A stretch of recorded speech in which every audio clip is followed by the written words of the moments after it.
दिल्ली की एक शांत कॉलोनी, एक ऐसा घर जहां सब कुछ बिल्कुल सामान्य दिखता था।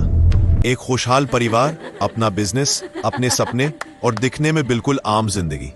लेकिन 1 जुलाई 2018 की सुबह जब उस घर का दरवाजा खुला तो अंदर का दृश्य देखकर पूरे देश की सांसें थम गई। 11 लोग, एक ही परिवार और एक ऐसा रहस्य जिसकी गुत्थी आज भी लोगों के मन में डर और सवाल छोड़ जाती है। यह है बुराड़ी केस, एक ऐसी कहानी जहां सच, आस्था और मनोविज्ञान की सीमाएं धुंधली हो जाती है।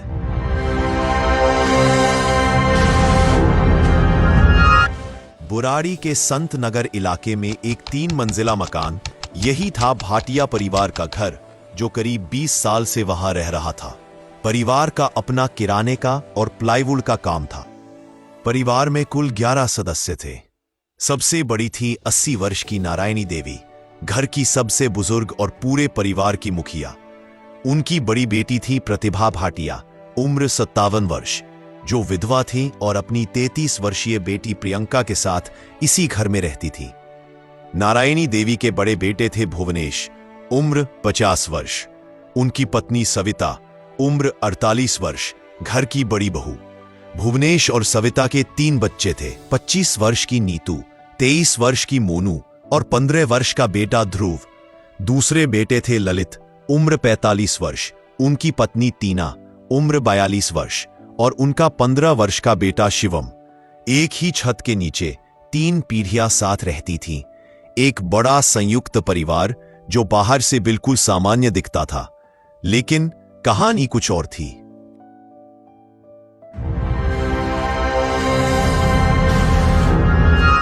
परिवार के मुखिया भोपाल सिंह की प्राकृतिक मृत्यु के बाद छोटे बेटे ललित में बड़ा बदलाव आने लगा। वह धीरे धीरे चुप रहने लगा, अंदर ही अंदर खोया हुआ।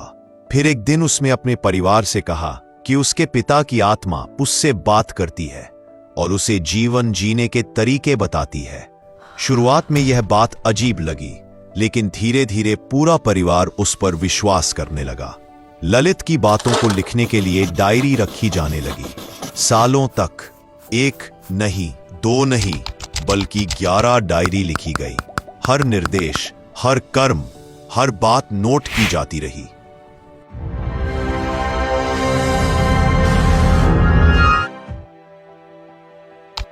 एक जुलाई 2018 सुबह करीब 7:15 बजे पड़ोसी गुरचरण सिंह रोज की तरह मॉर्निंग वॉक के लिए निकले। उन्हें अजीब लगा, दुकानें बंद थीं और ललित बाहर नहीं दिखा। जब वे घर के अंदर गए तो जो उन्होंने देखा उसे कभी भूल नहीं सके।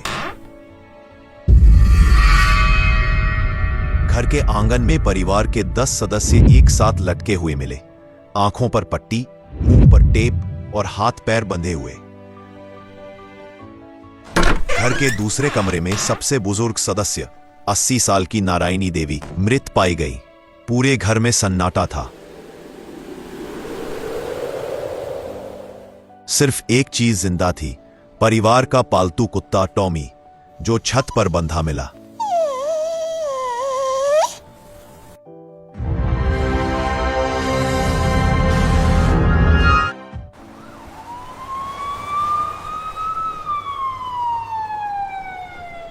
शुरुआत में पुलिस को शक हुआ, क्या यह हत्या है? क्या किसी ने पूरे परिवार को मार दिया? लेकिन पोस्टमार्टम रिपोर्ट में संघर्ष के कोई निशान नहीं मिले। फिर घर की तलाशी में जो मिला उसने केस को और ज्यादा रहस्यमय बना दिया। 11 डायरी सालों से लिखी गई, जिनमें विस्तार से बताया गया था कि हाथ कैसे बांधने हैं, आंखें कैसे ढकनी है और कर्म कैसे करना है। डायरी में लिखा था, जब क्रिया पूरी होगी सब एक दूसरे की मदद से बंधन खोल लेंगे। यानी परिवार को उम्मीद थी कि वे बच जाएंगे। हैंडराइटिंग एनालिसिस में पता चला कि डायरी प्रियंका और नीतू लिखती थी, लेकिन माना जाता है कि बातें ललित के जरिए आती थी, जिन्हें वे उसके पिता की आत्मा के निर्देश समझते थे। जांच एजेंसियों के अनुसार ललित ने परिवार को विश्वास दिलाया कि यह एक आध्यात्मिक प्रक्रिया है और शायद वही पूरे घटनाक्रम का मुख्य सूत्रधार था।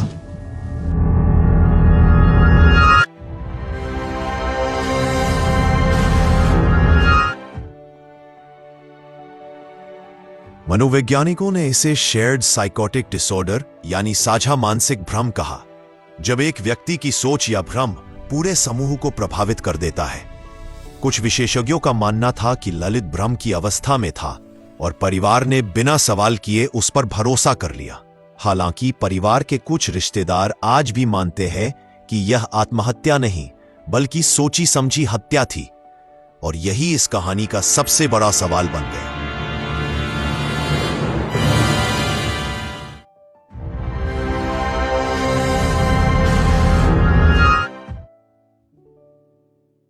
एक परिवार, 11 जिंदगियां और ऐसी कहानी जिसने पूरे देश को सोचने पर मजबूर कर दिया।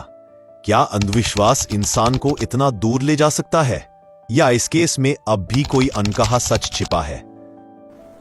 बुराड़ी का यह घर आज भी लोगों को याद दिलाता है कि कभी कभी सबसे डरावनी चीज भूत नहीं बल्कि इंसानी दिमाग की गहराई होती है।